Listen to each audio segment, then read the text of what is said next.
Hello and welcome to Claire Empathy. If you'd like to grab yourself a cup of tea, you can.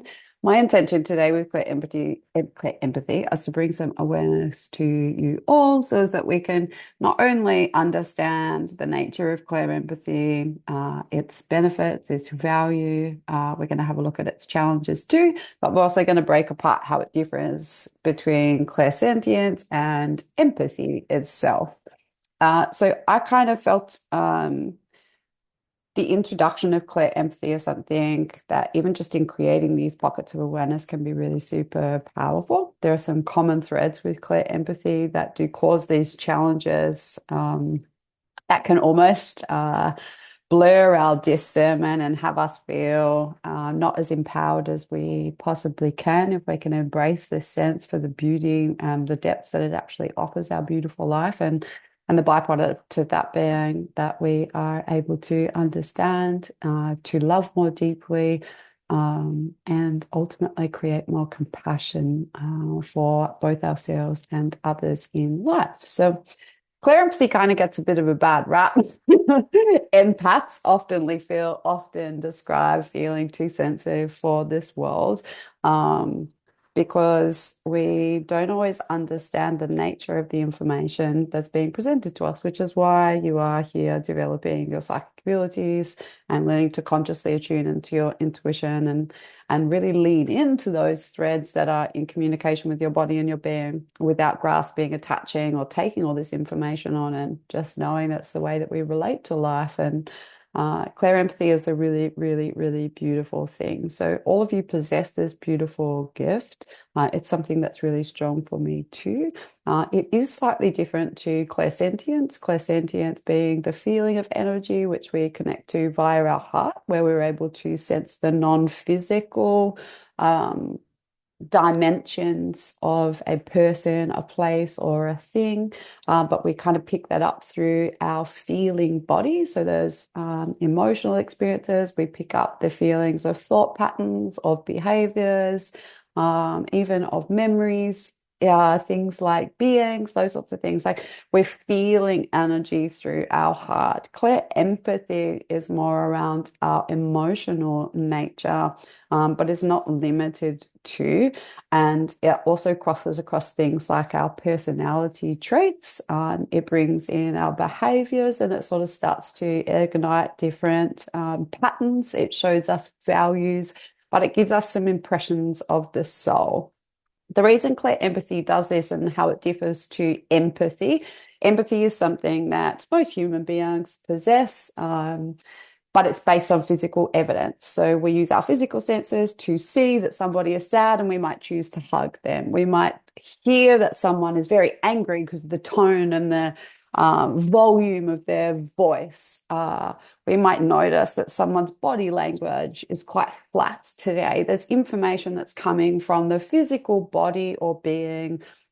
Even the environment, a garden can emit a certain frequency or impression based on what you are picking up with through your physical senses.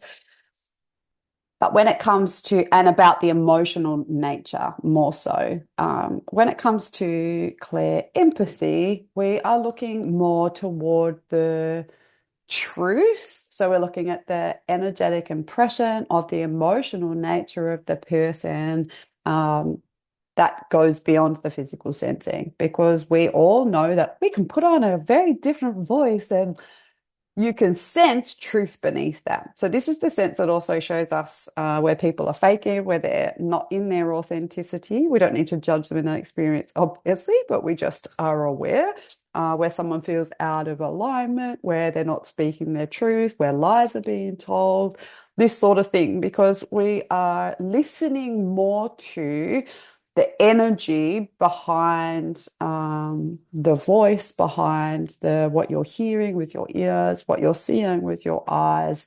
You're picking up on the energetics of the emotional nature. And we're very emotional beings. Once we connect, we know the astral plane being that plane of, our the emotional nature that is made up of our thoughts and our feelings, and our beliefs about life, our overall vibration. It's also inclusive of our soul. And so parts of this, you might even be perceiving elements or aspects of the person's astral body and their overall vibration through your clear empathy. So it's all information, often that we process through the emotional layers of our body and our being, but is something that has an effect on our life. It's something that helps us make decisions about who we choose to spend our time with, how much time we might spend in big crowds of people, how much time we like for ourselves. It highlights the importance of really getting to know your own self so as that you can discern the difference between your own feelings and emotions, likes and dislikes versus somebody else's. Because when we spend a lot of time with somebody, say like your intimate relationship or a partner or a best friend, there are qualities of somebody's vibrational nature that has an effect on your emotional system, regardless of whether you're intimate or sleeping together, just merely in spending time together and your auric fields interacting, you're going to be picking up stuff or having certain vibrations amplified in your life that can have an effect on you simply because you're spending time in that environment. So you might notice that like this works in a really beautiful way. If you're spending time with people that are really positive and feel really joyful and are really grateful, that can wash off on you too. Often we see this just through merely the negative lens. But personality is something that's really interesting because we're all born very unique. What I like to do in my spare time is going to be different to what you like to do in your spare time. And sometimes as we evolve and we change and aspects of our soul get integrated from the astral plane and more and more of us is awakened, our likes and our dislikes might change, but there are some stronger sort of values. There are some stronger morals. There are some underlying beliefs that often create parts of our personality that affect our overall vibration and our emotional well-being. I look back to different parts of my life where overall I was, perhaps content, but I wasn't really an excited person. I didn't really have the energy for excitement or time or even a desire to want to spend time with other people. There are moments where I feel more social, where I feel like I have just a different sort of intent. My values shift and change. So there's a malleability to this, but there are also personality traits that come through the emotional expression of a being. I notice I start to like say things in the same way that my partner will, who have like these little phrases, and I might start doing like the same little voice or there's funny little things like this. So it's important that we acknowledge the practicality of this as well. If you're spending time with people that are quite toxic or that aren't doing the work on themselves, you'll feel this in your body and your being. And it might be something that as you grow in awareness and in your loving intelligence, that you choose to just spend less time with, because there's an ultimate impression. And we're all affected by vibration. And we can enter into a space, and it's not our job or our role to change anyone's vibration. But what Clairempathy does is kind of introduce, because we can pick up on things that are beyond just this present moment, we're sort of viewing somebody more as a whole. It will start to kind of bring to light our own weaknesses when it comes to the programming around wanting to fix everyone, taking responsibility to make the changes for other people that we might perceive that they're not able to take. It causes that reaction of attaching. We attach to a certain situation because we think, oh, I've got to change this. It's my job or it's my role. And it's often those unspoken boundaries, elements of discernment, where we start to tidy up our energy a little bit. We start to set boundaries, which you're doing more and more already, but where we look at what's our responsibility and what is somebody else's. Sometimes that feeling like we want to fix everyone or make it all better or change these experiences are based more purely on, thank you. Sometimes these experiences are based more purely around our own selfish need to want to feel more relaxed, say, in an environment. It can be based on our fear of being perceived in a particular way, or feeling embarrassed, or feeling insecure if the person was to perceive me in some way and have some emotional judgment about me. All of it is information. There's no mistake in what it is that you are sensing, but it will also show us where we pity other, where we feel sorry for other. And in part, can you see what happens when we do this? We're kind of leaning in. So it doesn't necessarily teach us to lean back and out the way and avoid life. That's kind of the tendency if we don't have any tools when it comes to clear empathy. We just want to lean out the way, isolate, have nothing to do with everybody. What we want to do is to be able to be in that observer, in the higher self, to have that clarity, even just to be present in the moment and to be aware that you are sensing the emotional nature or the vibration of the person in front of you or the environment, because we know that this goes beyond time and space. We can be picking up on impressions that are left behind from another time or another space, that what you are perceiving is real and is true. And you're feeling and sensing this world of energy and the structure of creation.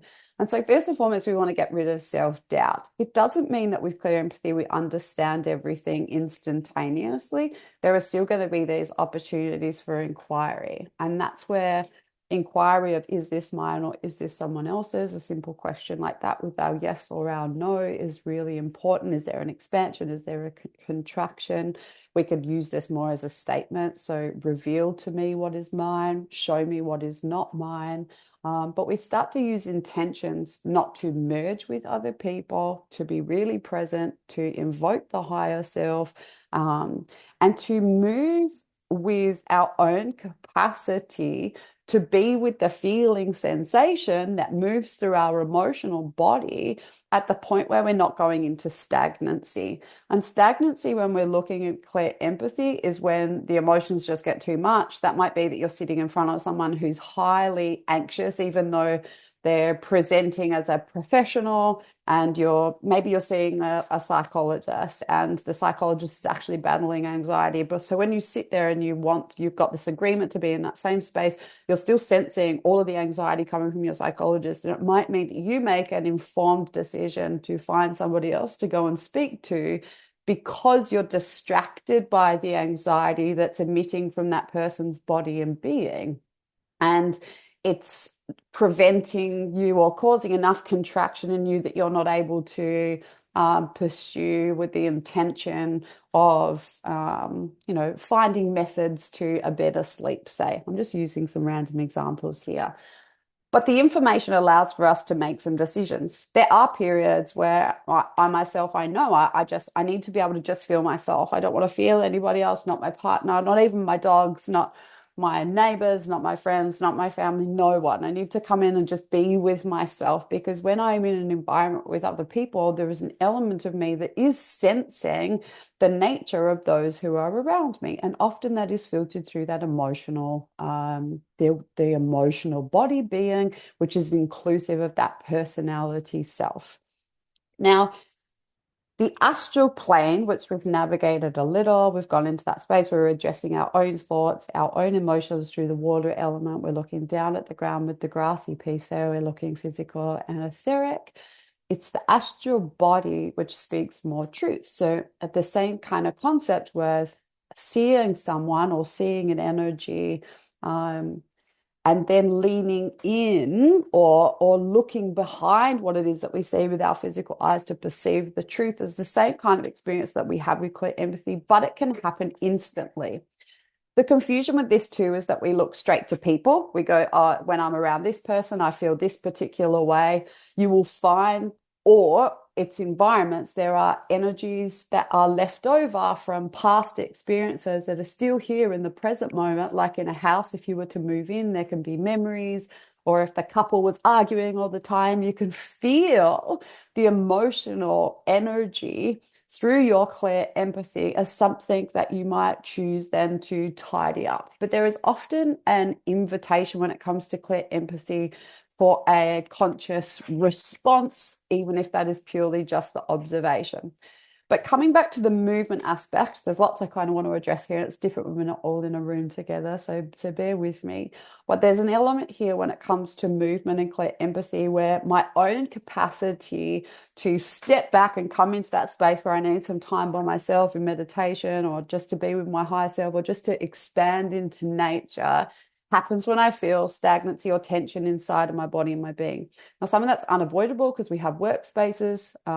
If it is unavoidable, we need to have a look at where it is that we are going unconscious, where we're trying to fix, where we're trying to solve, where we're trying to escape, where we are attaching, so that we can just be really present and in observation and trusting that that person in front of us is having the experience that they need to have. And it's not our job to process their emotions or their trauma through our system. So be really present, but to notice that when the contraction, when the tension, when the stagnancy starts to move through the body is where we are more uncomfortable than actually just allowing the emotional experience to kind of pass us by. You know that when you're kind of in, if there is someone you are completely detached from and you have a quick conversation like the person in the coffee shop and you're just like, hey, how are you? Have you had a good day? And you might be like, oh, that person feels really sad today, even though they've just told me that they're great. You're sort of, there's a counter between you. There's this experience of like, oh, like you'll be okay. We've got to trust that each and every person is having that experience that they're having for their highest good. So it's kind of that feeling. We know this when we've attached to people. Creative, please, can you disconnect me from? We can get to the end of the day and realize we've connected to 15, 20 different people. And other people can be doing the same thing to our own body, being, and field. They might see your light, your love, your joy, your clarity, your ability to help and heal them. And without conscious intention, are leading into your experience or kind of pushing up against your field in that way because you have something that they might need, which is where we actually start to look at this beautiful gift where it starts to highlight our own gifts and abilities to understand, but also perceive the root cause of what is happening on the physical ailment where you can hold the fullness of somebody. So if you have clear empathy, you have the ability to deeply understand the nature, the personality, the emotional being of this person that is in front of you, that's inclusive of the past, the present, and the potential future. And that's a really beautiful thing. Everybody desires to be seen and not judged. And that element of judgment when it comes to clear empathy, we know when we get to that space, it's all a mirror of something that's going on internally. So when you don't judge somebody in that moment for their expression that's happening internally, even if they're speaking out this way, there's a sense of safety, a sense of relaxation, which is why when your light gets brighter, people can start to gravitate toward you because it's like you have a key. And that's when we start to place things with our own internal boundaries where, if you're outside of your scope of practice, then we need to start to put words to it. We need to start to ask permission, or somebody asks, hey, would you help me with that? And you say, no, I can't, or no, I won't, or no, but this is a great resource, or you know what, I would love to, but let's book a time. Let's make a time to sit down and address that. And when we start to place things where we have a say, where you feel like you have sovereignty, where you feel like you have choice, where you're bringing it to the light through verbal conversation, you're manifesting that boundary or the relational energy between the two of you. Not only do you create more space for deeper clarity because you're able to invoke your higher self and protection and all of the rest of it, you move into a space where you're leading into your sensing body, where more information can come through based on that, the intention of helping that person because they are asking with their permission. That means they're consciously on board with the process too. So if someone comes to have a reading with me, my clairempathy is super loud. I'm picking up on all sorts of different things that are manifesting the way in which they are feeling or how they're emotionally relating to life, meaning also how they're vibrating too, right? Our thoughts and our emotions, they're all interconnected. And that impression that we're giving out to life is what affects our vibration based then on where we're placed in the astral plane, but also what we're able to create. We want to create a life based on love. So my clairempathy is really loud when I'm with a client, but I understand that it's information and we can lean into that information to understand the structures that are creating that person's vibration. So it's a wonderful, wonderful thing. There are insights here. Empathy, again, is purely from the physical side of things. So it's not addressing anything else that's going on underneath. So I might scream with excitement, but you might feel that that was not entirely real. I did actually feel excited when I did that, so it might not work. But it's, or you might hear I love you, but you can't feel it underneath, or quite the opposite. I might say I love you, and you deeply feel that that's coming from a part of my body where you resonate and you feel the truth. And as in with clear empathy and as a sensitive being, you will feel most at home, you will feel most relaxed, you will feel most at peace when the energy is not stagnant, it's in movement, but it's in the light of truth, meaning that you can spend time with people that might have a lower vibration with you, but if they're working on themselves, if their intention is pure to be awakening, to be shifting and taking responsibility for their own energy, they're not often not pushing up against you to take something from you, to want something from you. It becomes a very conscious process, and self-responsibility is something that helps refine, I believe, really clear boundaries between two different people. It also starts to generate a deep amount of respect, because it's like, I know you've got you, you know you've got me, and we start to work with this kind of like element of equality, this beautiful union. And that's that wonderful invitation from the heart, and that space that bridges all the way up to our crown, where we're deeply connected to that divine loving intelligence, where the rules that govern those planes is that we are all one. And this kind of separateness that we experience in our human body and our being, there is truth to some elements of that. The I am different to you, encompasses still our filters, or our relationship with clear empathy are acknowledging all levels of that plane of existence. And if we can hold that perspective of the bird's eye view and understand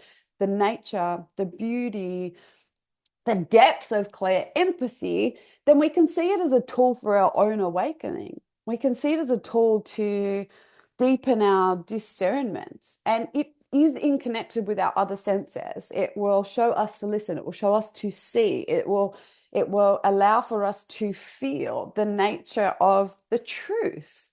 Um, but it will also start to refine our lifestyle, our choice and decision as to who we spend our time with, but also what environments we spend time in. We've all probably had jobs where, we're there for a little while, we just say, I can't do this anymore. It's having too much effect on my overall being.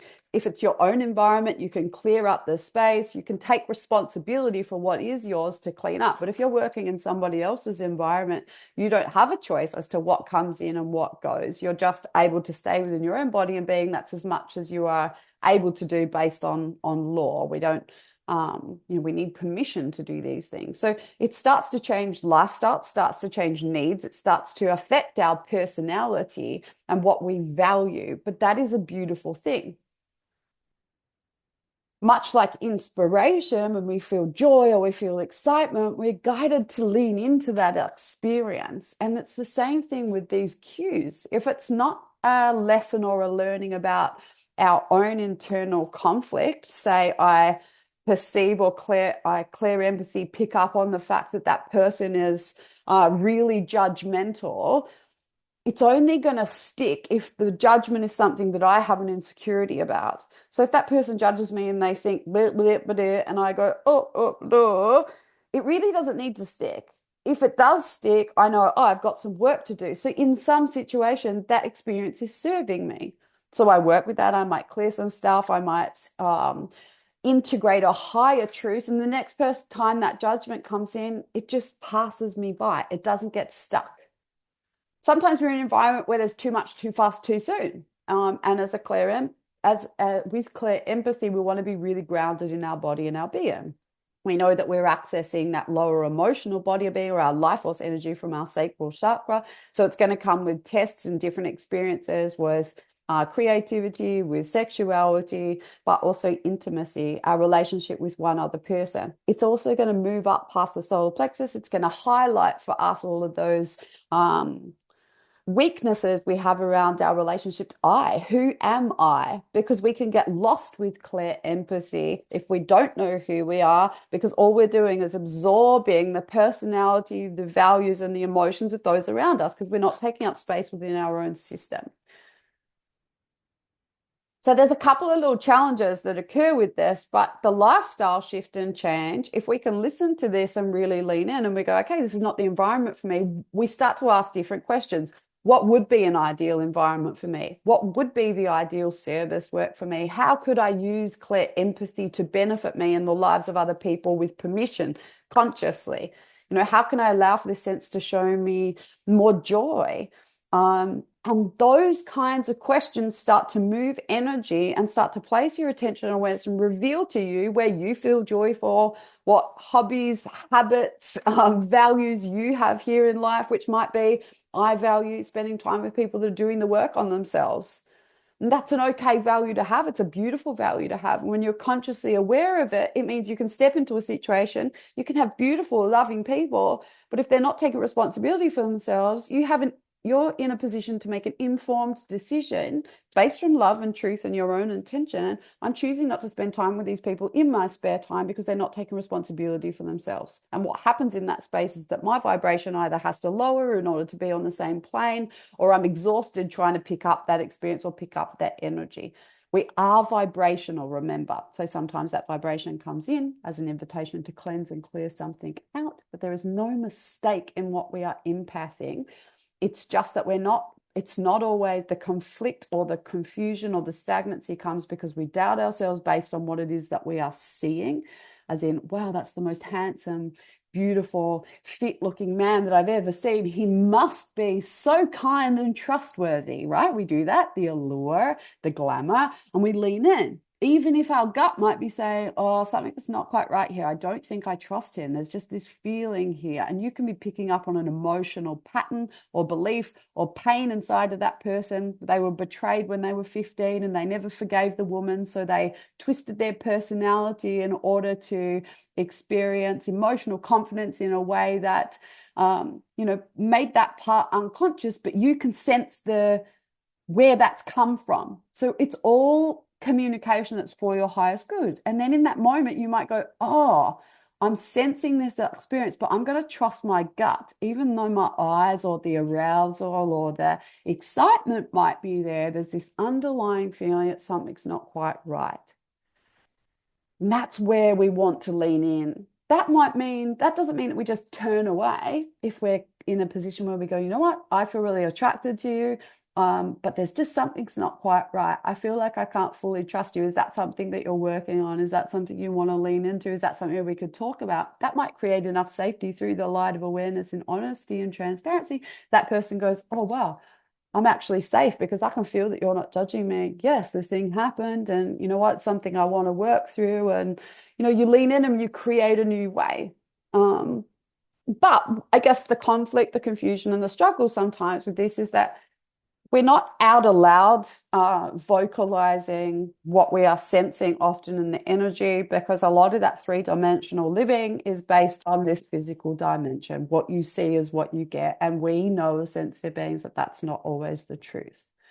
And so whilst clear empathy is different to clairsentience, the clear feeling, it is very much encompassed with the emotional aspects, but the emotional aspects affect our personality. They affect what we value. They affect they affect who we are in some way. Our patterns are part of what you will identify with clear empathy. So patterns of making a cuppa before setting up for a class space is going to be part of, there's information in that. I'm not just sitting with a cup of tea. If you're feeling into that, you're feeling that there is ritual behind that experience, that I value setting my space up, that I have consciously chosen what's gone into my mug to help me support me emotionally so that I can be present and calm and relaxed and honest and open with you. And movement is important, and so is self-responsibility when it comes to clear empathy. I know we touched on this a little bit, but it also will help us discern where we have those expressions or opinions about other people that we want to fix, we want to attach to them in order to change them, to suit us, to make us feel more comfortable because we can see their potential. These are all energetic impressions, right? you can see what is, but you can see what could be is also something that we want to be aware with here. So again, trusting, I trust that where this person is, their full expression right now is exactly where they need to be. And I need to accept the truth of what is and make decisions, place boundaries, react and respond in the way that I know is best for me. And when you're listening in that way and you're responding and acting from a space that is for your highest good and it is for the highest good of all. That is that beautiful union. It helps us sit in the heart. It helps us be with the truth. And when we're in that space, we're in a space of understanding.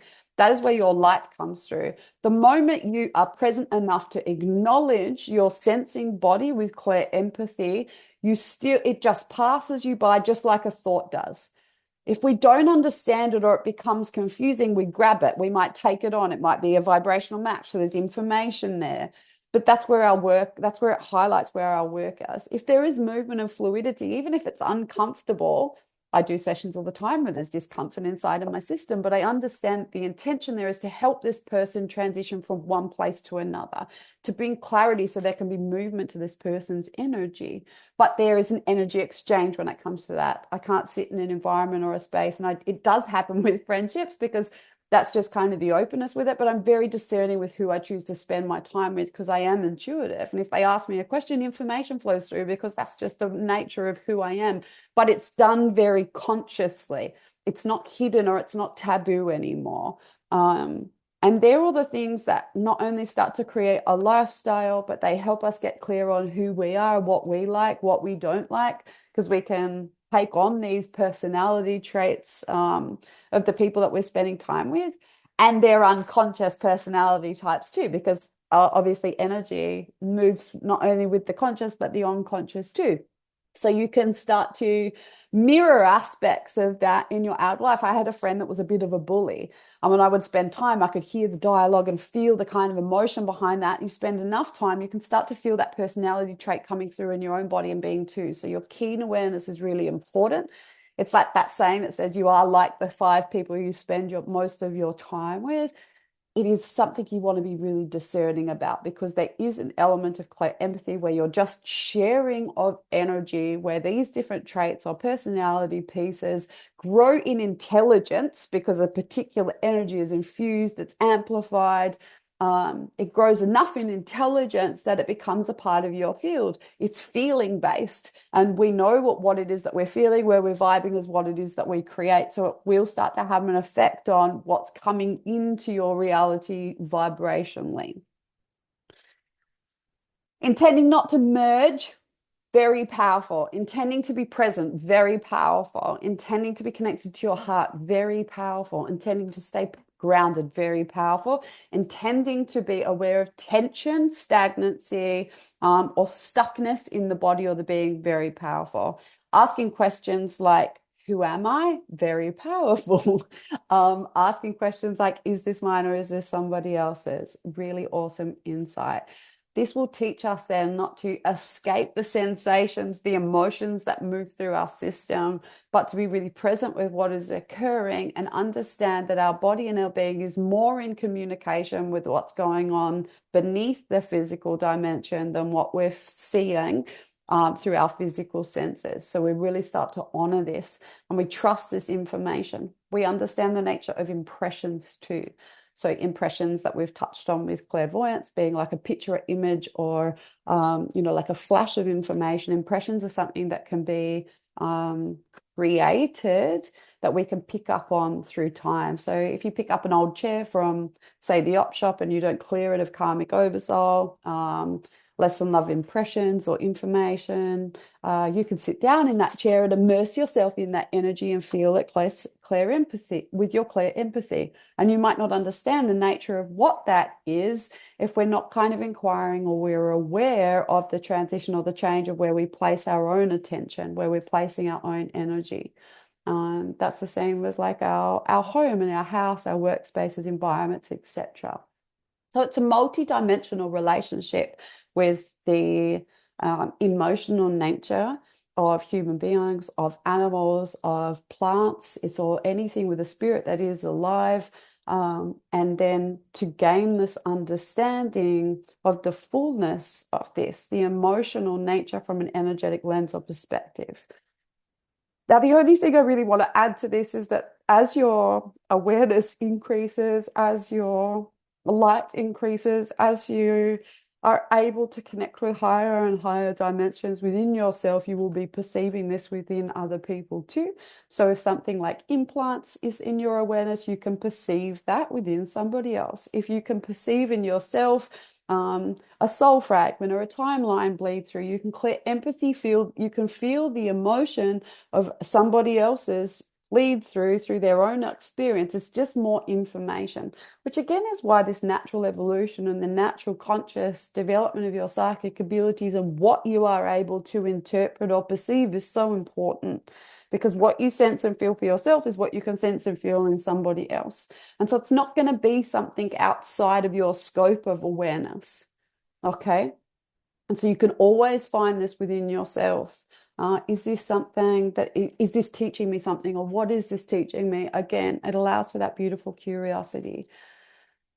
But know the nature of your sensitivity and your need and time for prioritizing silence and times and spaces where your auric field, your awareness is not in contact with anybody else, where you can clear your beautiful home, a space to have a clean slate, your meditation space, even your own bed at night time, where it's just you, where you're not merging with anybody else, where you're not listening to the dialogue, where you're not feeling the emotions, where you're not sensing the impressions of anybody else other than yourself. And the only way to get to know ourselves in our pure essence so that we can identify the transition and change when we're in the environments of other is to spend time getting to know ourselves in those spaces and places. And that's why often as a sensitive, you will have different periods of initiation of isolation. You might have periods where you're not in an intimate relationship and it's for your highest good to get to know yourself before you get to know somebody else. Otherwise, we take on the personality traits, the behaviors, the emotions of somebody else, and they become our own because that's how powerful we are. And so this process and this intention that we all have to get to know ourselves, it needs to be our priority. And those moments where we're drawn back from all of the busyness are really important to support clear empathy.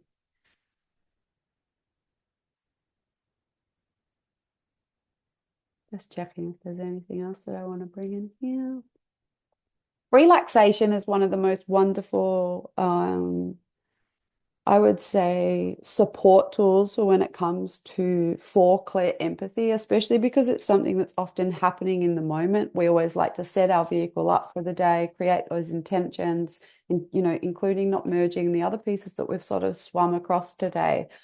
But the reflection piece afterwards can be really vital. I always like to call it rest and rejuvenation. I need periods of time where I roster those moments of silence to do a clear up if I need to do a clear up. Sometimes that happens. To ask the questions, is there anything that I need to learn from this?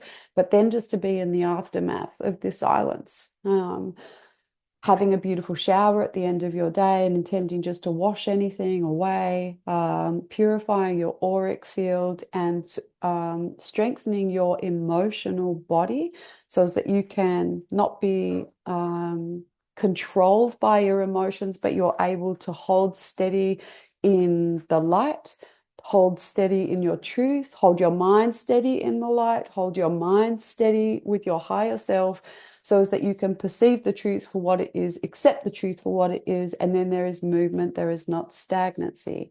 If we are in that space of confusion, I don't know what this was, and I was feeling this and I was feeling that, just like clairvoyant images that we can stop, pause, and rewind, we must come back and go within. The answers are always within, creating relaxation because the emotions have a direct effect on our expression of the body, but it also allows for the flow of energy if we can soften the shoulders, the mouth, the jaw, the neck, the belly, the knees, the hips. All of a sudden, there's fluidity. And from that space of relaxation, from that space of presence, from that space of peace, we can inquire, you know? And so it's all happening for us. That's what clear empathy shows us over and over again. Sometimes it is the time to make a big change, to move out of the city, to end a relationship, to start a new one, to spend more time on our own, to say yes to joy. Most of you have probably had that feeling or that experience where you know that your own vibration can change and dull an entire room or brighten it. And that feels like a sense of responsibility, but we all have that responsibility. We all have the possibility of affecting a room, of making a transformation, of making a change. And the light that you create, the truth that you create, the joy that you create, the inspiration that lives within you is something that will have a direct effect on the environments in which you're in. And let that be your gift. If there's blurred lines with this, say it out aloud. Can I help you with something? Is that true for you? It allows depth in conversation too, right? Because we're all open books, really. Nothing is actually hidden. All that information is perceived, and our vulnerability and understanding that we have of not only ourselves but other people is the light that gives permission for those around you to just be themselves too. And that's the beauty and the flow on effect of clear empathy. When you're working directly with somebody's energy, it's wonderful information to help us get to the source of what often ends up creating beliefs, the personality piece, and those aspects that go across time and space. So things that have happened in past lives that cause these traits within us that is often an unhealed emotional piece that's there in the astral plane somewhere, waiting to be returned, to this body and being brought into light. So we do sense the suffering of other people. We have to have compassion. If we can hold that bird's eye view, we trust and understand the nature of this person's experience and that that's what they've signed up for. And we trust that they've got all the tools and resources that they need. The same rules apply for them as it does to you. Nobody can do the work for them. And we can bridge this into openness and understanding, then we can really thrive in our clear empathy. But your integration for clear empathy is just to take a moment of silence. I'm going to pause this video. I want you to contemplate this experience, and I want for some intention around just pockets of really pulling your energy in, not for the reason or intention of more information or having to fix anything, but just to be with yourself in the silence. Notice where you need to cleanly disconnect from everybody around you when you do that. Know you can pull your aura right in. As you awaken, your aura gets bigger, you take up more space, you can sense more. So pull it right in, concentrate it right around your body and just be there. You don't even have to close your eyes. You can keep them open and create these pockets of silence, these moments where you slow down, stay a bit longer on the toilet if you need, stay in the shower a little bit longer, just to be with yourself so as that you can know yourself. And that's something that I think that we all require, and the universe works in miraculous ways. I know for myself, when I've resisted that because I thought I need to be more social, I need to go and do this more, I need to go and do this more, I'm often humbled. I'm put in a space or an environment where I'm forced to take that solitude to be with myself. And that's where we learn to love ourselves too, and the depth in which we can love ourselves, understand ourselves, feel ourselves is the depth in which we can do that with other people. That clarity here is that clarity there. I hope you enjoyed today. I know that there might be some questions and contemplations around clear empathy. I feel like I did a bit of a wild dance with this. It was sort of a last minute download of information. So yeah, I hope that this settles and lands with you, and also just gives you permission to really lean into how would I call this, like the heart space, because that's where clear empathy is happening from.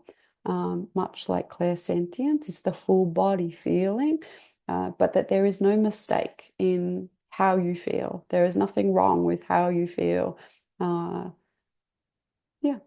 All right. Lots of love to you all. As I said, any questions, pop them down below or chat them in the Telegram group. I love clear empathy. I really respect your clear empathy. And I think it's here to teach us how to look after ourselves and how to look after other people, but with openness, with discernment, and all those other beautiful things that come from our psychic abilities and that relationship with the world of energy and truth.